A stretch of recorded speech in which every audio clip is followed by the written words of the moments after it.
Well, good morning. Today we're going to go ahead and plug in all our wiring and make sure that all our switches and our lights are working up to this point.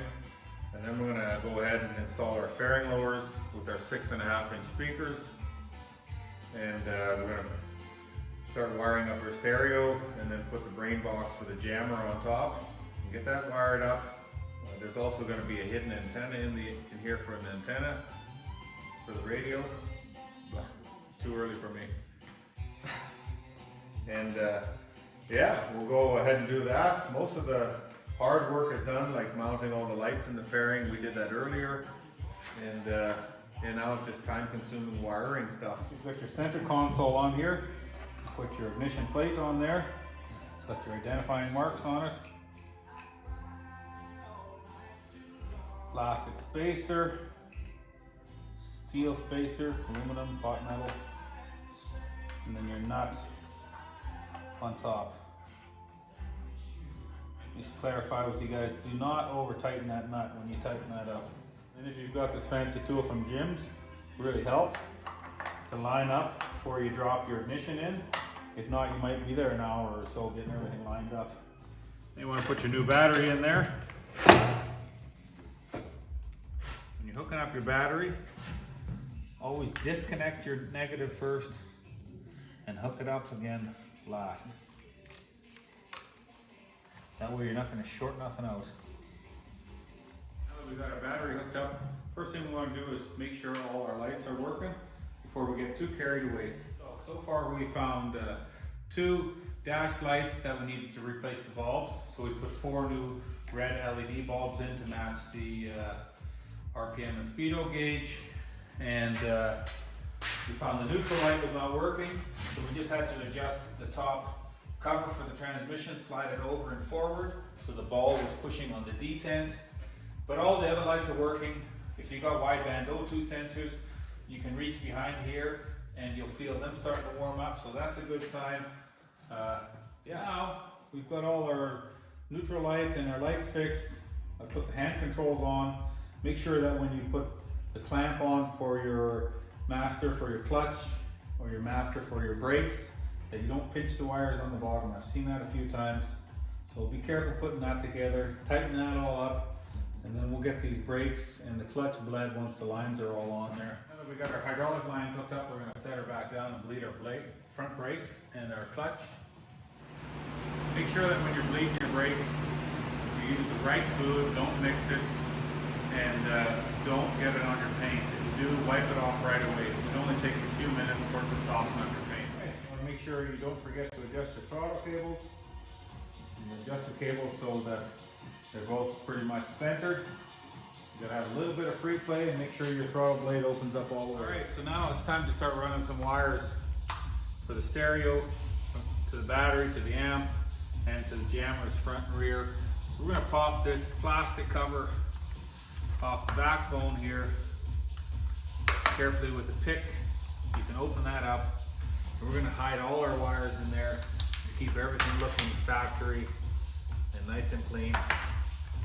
That's how we do it every time. Take your time to run your wires, make it look good, and you're going to have less problems down the road. And if you want to make a business out of it,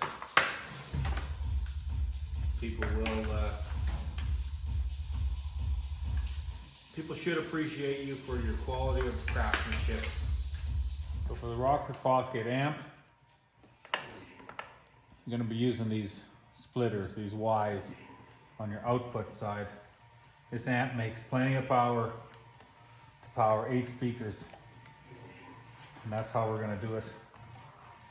First thing we're going to do is we're going to run our power wires up to our amp and get them tucked in the plastic sheath here. Power wires and ground wires, you always want to make sure are hooked up directly to the battery, unless you're running a capacitor. And capacitors are somewhat getting to be old technology because the new amplifiers and speakers use much less power than the old stuff we had when we were kids. So yeah, run them directly to the battery is the best. Now we've got all our wiring for our stereo loosely run shrink tube We'll tie it all up out of the way later. Now we've got to run our harness for our radar, which we're going to mount here. It's also got a visual alert plug-in, so the visual alert has to run from the fairing all the way up here, back down here, and connect. I'm going to run that now. Before we mount our wiring for our radar and our jammers, we're going to mount our radar to the mount, get it up on the bar so we know where our wiring has to go. There's a really nice quick release plate that comes that you bolt down, and then your radar clips into that. Personally, I like to mount the radar itself on the right hand side with the indicator light for the radar on the right and the jammer on the left. This way, if you ever got to reach over while you're riding, you don't have to take your hand off the throttle. You see here, this is our rear parking sensor, also called a jammer. It's going to mount up underneath the tour pack like this, and we've got our wires running to the front. Now that we've got all our wires run, we're going to take all these all these wires and zip tie them back in the harness like they were from the factory, and then put our cover back on. We've got our cover back on, we've got our side covers back on. The only time we're going to have to pull this cover off again is to program our Thundermax EFI module. We've got our saddlebags on, so she's starting to come and look like a bike again. We've got all our wires pulled up through our neck, our ground wires back on, and what we're in the process of right now is we're going to run our wires down to our lower speaker pods and get our pods assembled and put them back on as well. Right now I'm just building the harness for fairing lower speakers. It runs up to the amp. We just make a connector, heat shrink everything so it looks nice and tidy. Now to install your fairing lowers, you're going to have to be real gentle with these. You can install them without your speaker pod or your vent. You can slide them into place.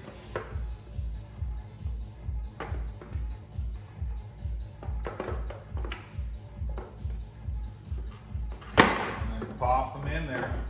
On the lower end, you're going to have a Torx bolt.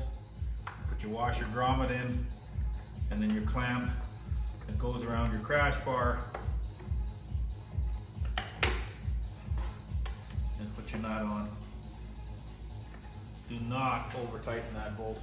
Run our wiring harness through the hole we made in our inner fairing. Now we're going to put our speaker pod on with 3 screws, but these screws you got to reach in a little bit. So sometimes you can put a little masking tape on your screwdriver, and then your screw will fit just a little bit tighter, and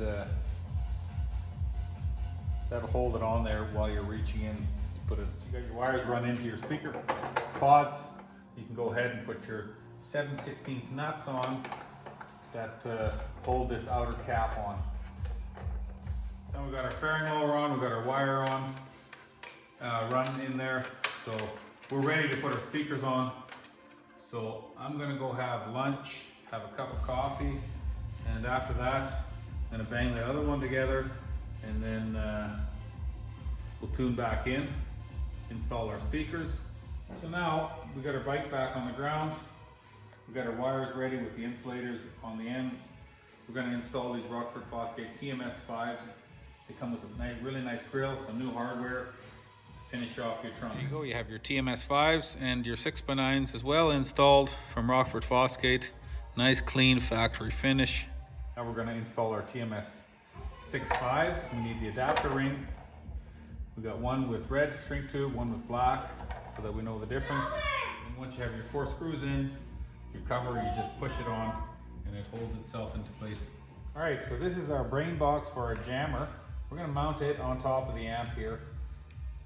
Then run all our wiring into it. Then we're gonna tackle cleaning up all this wiring so it's when you're steering left and right, nothing is pulling and braking, and just so it looks a little tidier.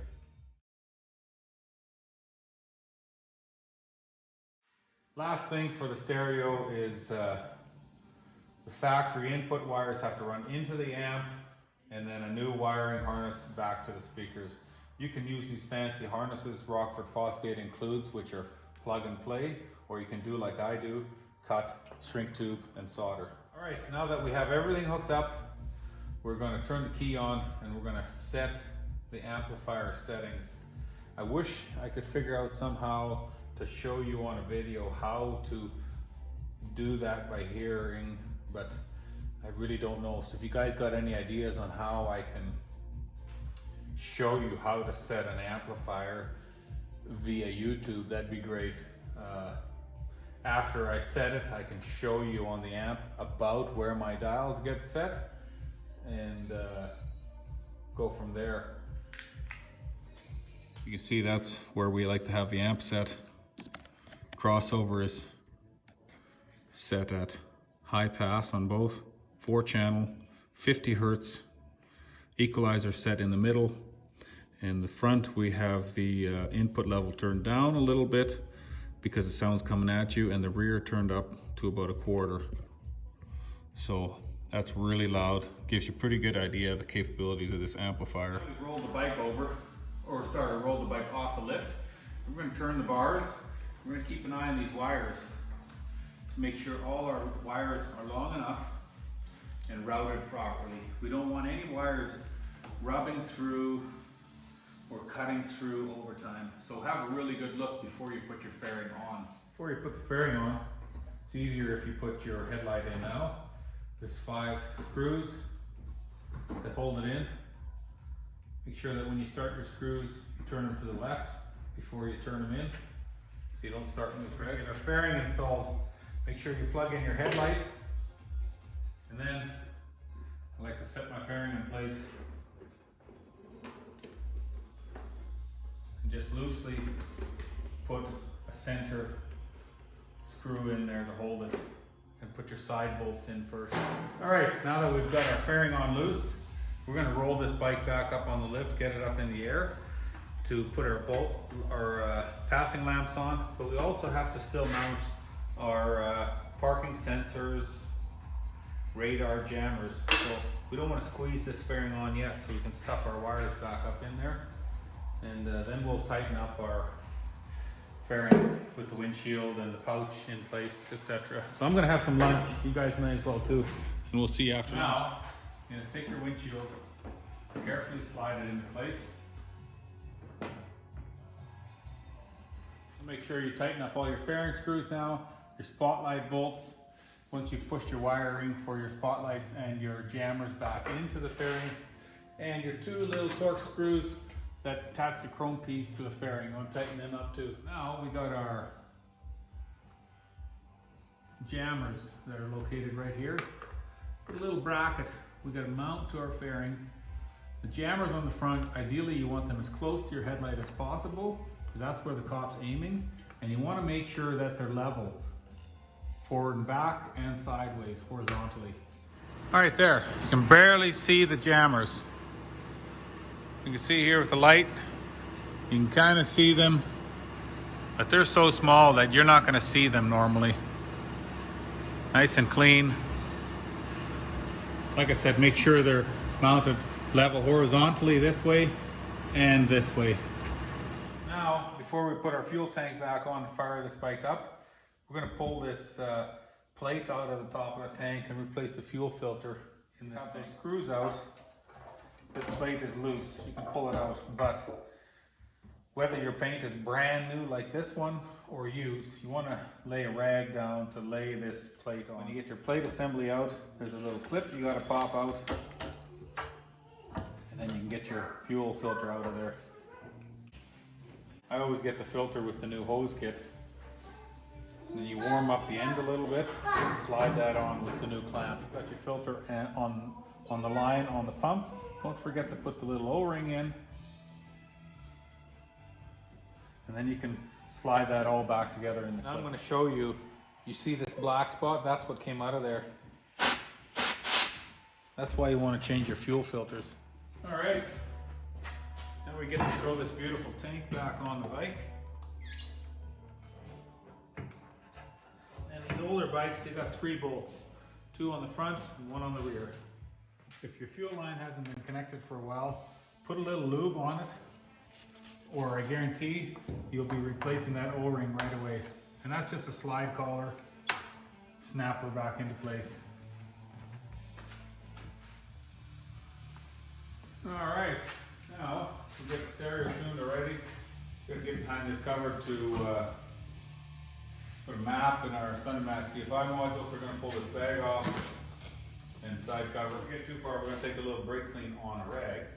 Not brake clean on the pipe and then wipe it off, but put it on the rag and then wipe it off. Take all the fingerprints and grease off the pipe. If you start up a pipe with grease on it, any sort of fingerprints, those are the spots that are going to turn blue. So never do that, because you're going to wreck a real expensive pipe real fast.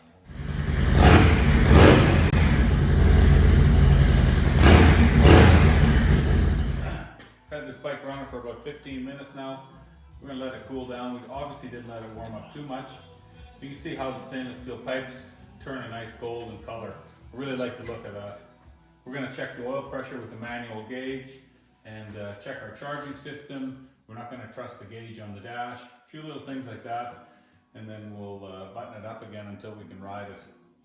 And then because of the Baker 6-speed transmission, we got this calibrating tool from Dakota or Baker you can use to calibrate your speedometer on these older bikes.